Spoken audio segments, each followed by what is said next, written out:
లేనట్టుగా, దేవుని మాట అసలు గుర్తులేనట్టుగా, దేవుని మాటకి అసలు ఇలుగులేనట్టుగా ఏం చేశాడంటే కొద్ది కొద్దిగా తన యొక్క విషపు మాటలు చేయాలి. విషపు మాటలు చేయాలి.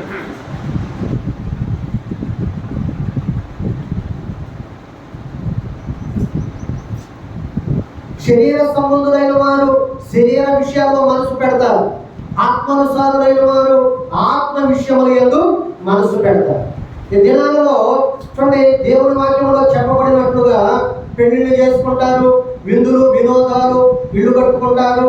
చూడండి, అనేకమైన వాటిని చేసుకుంటూ అదే ఆనందం, అదే సంతోషం, అదే విధానంలో మనుషులు ఉంటారు. అట్టి ఆనందంలో ఉండగా ఆయన వస్తాడు. ఆయన వస్తాడు. లోతు దినములలో జరిగినట్లుగా, నోవాహు దినములలో జరిగినట్లుగా అది జరుగుతుంది. అది జరుగుతుంది.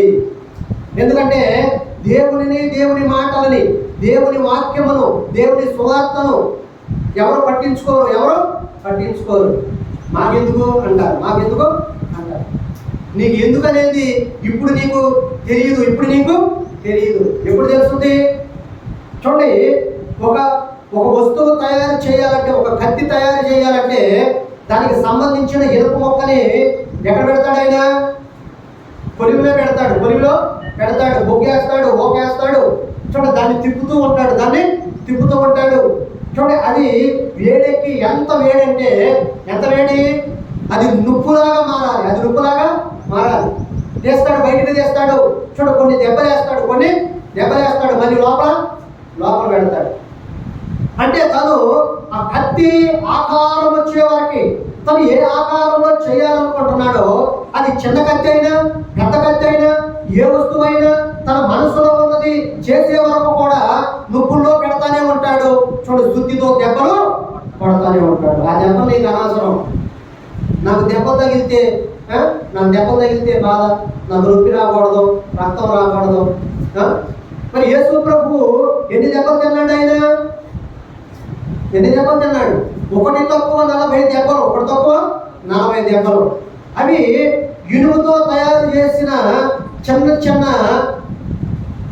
గుర్రాలకు నాడాలు వేస్తారు, చూసారా?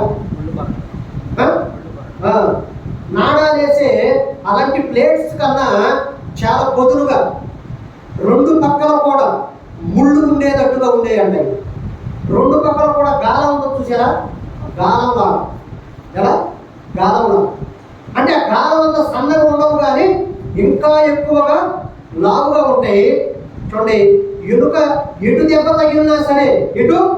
తగిలినా సరే ఆ చర్మంలో ఉన్న కండ, ఆ చర్మంలో ఉన్న ఆ శరీరం మీద ఉన్న చూడండి ఆ కండంతా కూడా ఇట్లా చీల్చుకుంటూ ఒక బ్లేడ్తో పోస్తే ఎంత తెగిపోతుందో చూడండి. అలా శరీరము అది పడిన స్థలంలో కూడా చూడండి ఏమైపోతుందంటే